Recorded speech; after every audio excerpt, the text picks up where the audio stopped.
Good morning, everybody. Sam with MoPros here.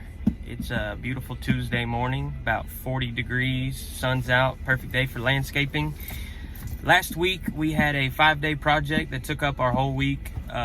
Complete overhaul, new flower beds, taking out old river rock, putting in new river rock. It was just a complete rehaul of an old landscape, and it took us all week.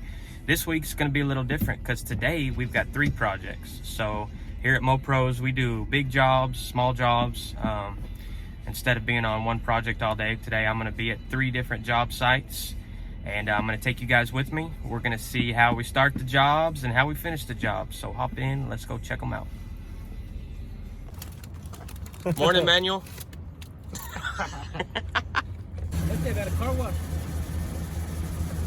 There's L1 leaving for the first job. Here we are at job number 1 this morning.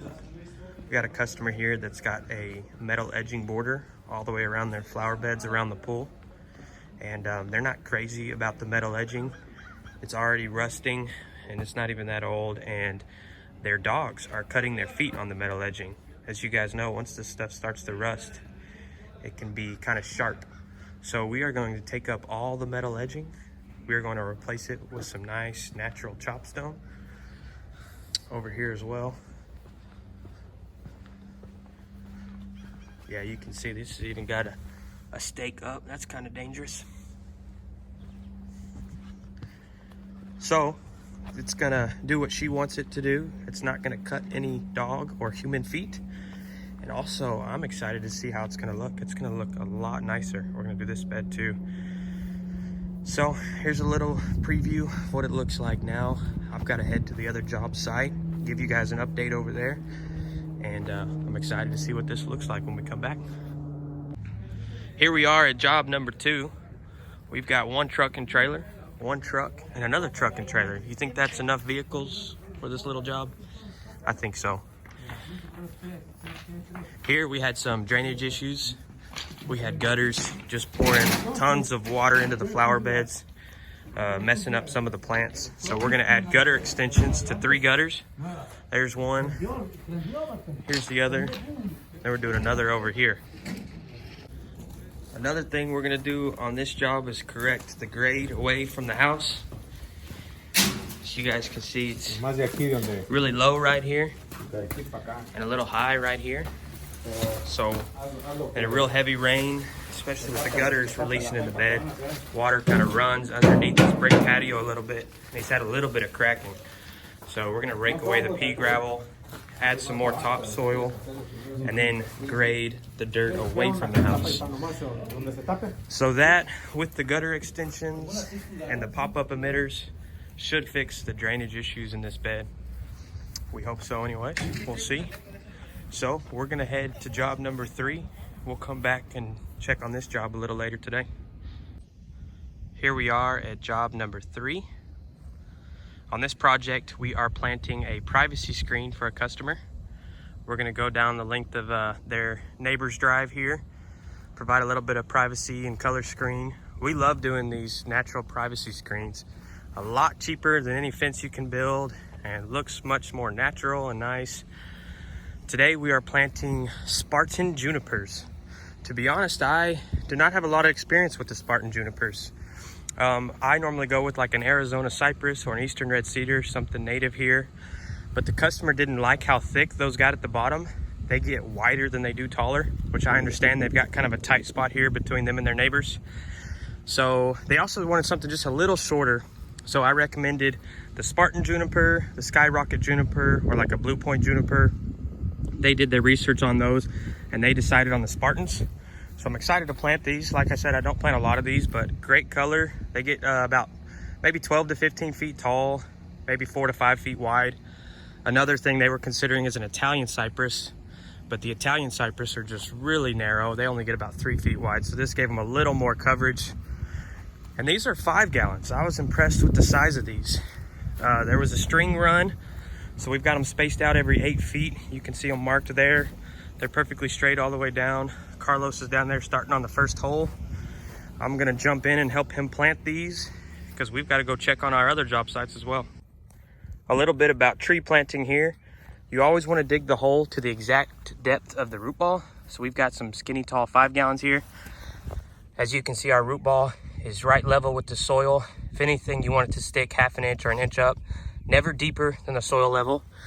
And we like to dig our width wider, you know, another 50% wider so that we can backfill with some organic compost. Today we're using compost that's a mix of mushrooms, turkey, and chicken manure. I know that says mulch, but we just reuse the bags. So I wanted to show you guys how to dig a proper hole. And as we're digging, we always kind of pile the dirt around the tree, makes it for a cleaner finish so that the dirt isn't all piled in one spot. It makes it a little easier to backfill when all said and done. Alrighty. All right, now we're gonna show you how to water pack a tree. So obviously we've dug the holes, we've backfilled with compost and topsoil, the native soil that we dug out of the holes. You never wanna do 100% compost or just 100% soil. You wanna kind of blend the two together. And now we've packed it in by hand, but you never wanna leave a tree planting job until you've water packed the tree. If you don't water pack it, it'll create air bubbles that are not good. So basically, you get the root ball full of water, walk around the tree with the sharpshooter, really pack the soil in. You want to eliminate all air bubbles. In the winter, air bubbles can cause the roots to freeze during a cold freeze. In summer, air bubbles can dry out the plant. You'll end up overwatering and it'll still be dry and could kill the plant. So we never leave a tree planting job without water packing every tree all the way around. As you can see, it's created space all the way around the root ball. So now we can go back in and do our final packing. We use the loose soil around the hole to fill back in. If you don't water pack it, you're gonna have air bubbles and you're gonna have a lot of extra soil that could have been stuffed in there. It was funny, as I was telling you guys about water packing, I noticed this tree over here. Mopros did not plant this tree. I don't know who did or how long it's been here, but you see all of the gaps. Like, look at that. That is way too loose. This tree was not water packed.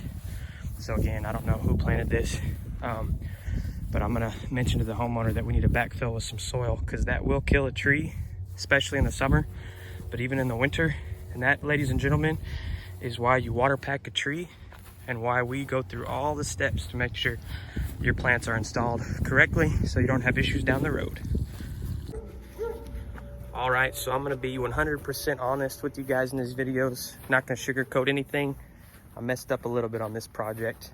I forgot one thing, kind of a crucial thing that we always do at the end of every job, and it is the mulch. So Manuel and I spent a lot of time yesterday getting all the material ready.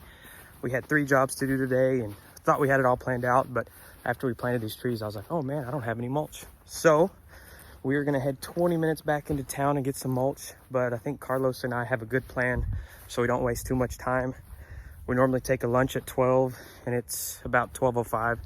So during our lunch break, instead of eating here or going to a restaurant, we are gonna go to the nursery, get some mulch, and be back hopefully in the time we would have taken a lunch anyways, and didn't waste too much time. And Carlos is a team player. He's gonna eat his lunch in the truck, and we'll be back and mulch these trees, and we'll go on to the next project. Well, here we are at the nursery picking out some mulch, and while I was on the way over here, I got a call from one of the job sites saying they needed a few more plants, and I got another call from the other job site saying the customer wanted to add a boulder. So it actually worked out.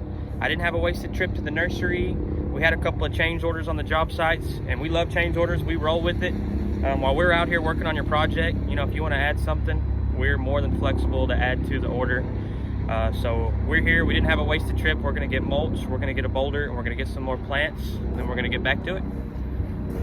Here we are, loaded up. 2 pretty soft leaf yuccas, a really cool looking boulder, and some mulch that I forgot this morning, heading back to the job site. It's after lunch, and here we are back at job site number 1. If you guys remember, this is the job where we're taking out the metal edging and putting in chopstone. I wanted to show you guys this chopstone. Pretty cool. It's got a lot of petrified wood in it, a lot of cool colors. We always try and pick out the coolest, most interesting, most colorful pallets for you guys. Here's Manuel laughing at me.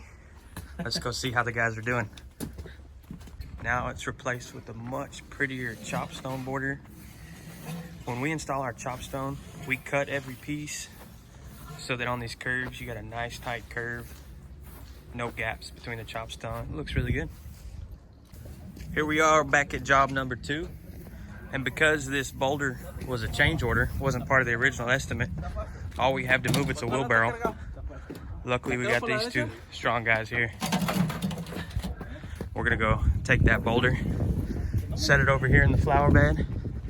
When we were working this morning, the homeowner wanted us to remove a couple of dead bushes. There they are over there, and instead of coming back with more plants, they want us just to set this boulder there. I agree with them. You don't have to water boulders. They make it through any freeze. So pretty easy answer to this area, low maintenance. So we're gonna set that boulder right there. Here's the work that we've done so far. We've already installed the extensions for the gutters, covered back up with dirt here as well. They come all the way out to here. Here's the pop-up emitter. Whenever it's full of water, it will release all the water into the yard. This one as well. And you can see the grade here is much better. It's grading away from the porch. Still got a little more to do, but much better. As soon as we finish setting the boulder and putting all the dirt in, we'll top dress everything with pea gravel, and we'll be done with this one. Here it is with the boulder in place. It's a pretty sweet boulder. Lots of nice grooves to it. Probably creates a natural bird bath right in there. Pretty sweet, got some moss to it, good color. Well, it's after 2:30, just now getting to eat lunch. Here is a very nutritious lunch for a landscaper. Some elote, some tacos, and of course a Red Bull. In the landscape industry, sometimes you don't eat lunch till after 2:30, but that's okay. We had a lot to do during lunchtime.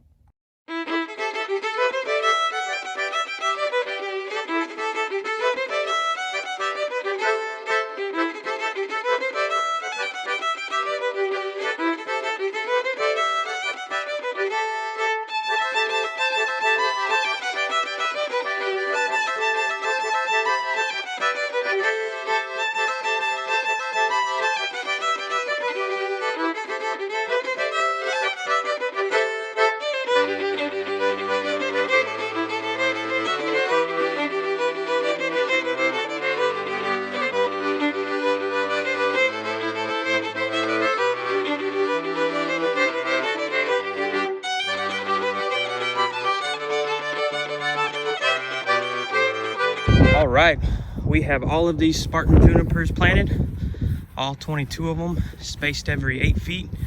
Makes a beautiful natural screen of privacy for our customers. In a few years, those things will really provide some nice privacy. And we dug the holes, we packed them in with compost and soil, we water packed them so they're nice and insulated, and finally we mulched them. And you guys remember I was telling you about that tree over there?